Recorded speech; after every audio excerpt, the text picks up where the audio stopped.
Hello, என் பேர் சித்ரா. நாங்கள் ஊனமஞ்சேரியிலேருந்து வரோம்.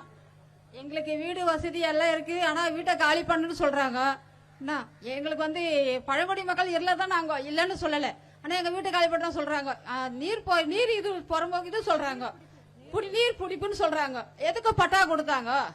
எதுக்கு கரண்ட் கொடுத்தாங்க? எதுக்கு எல்லாம் வசதி பண்ணி கொடுத்தாங்க? இப்ப காலி பண்ணா நாங்க எங்க போறது? சொல்லுங்க, நீங்களே சொல்லுங்க. நாங்க இல்லாத போட்டவங்க தான்.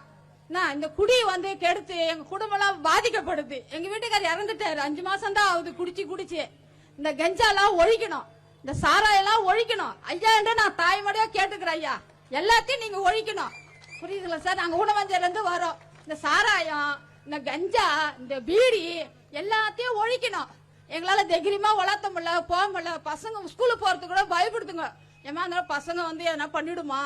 10 வயசு பையன் அவன் கஞ்சா அடிச்சுட்டு, என்ன சித்ரா என்ன ரோட்ல போற, பார்க்க மாட்டியான்னு கேக்குறான்.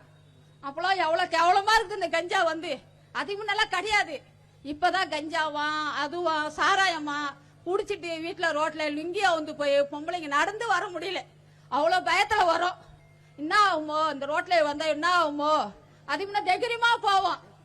இப்போ தைரியமா வர முடியல. பசங்க கஞ்சா அடிச்சுட்டு எல்லாம் இழுத்துட்டு போதுங்க. வெளியில தோப்புல காடு மாதிரி தான் இருக்கும். அப்பெல்லாம் பயந்து வரும். ஐயா, நீங்க தான் இதுக்கெல்லாம் வழி பண்ணணும். உங்களை நம்பிதான் நாங்க செய்யறோம். இதெல்லாம் பேசணும். கண்டிப்பா செய்யுது சார்.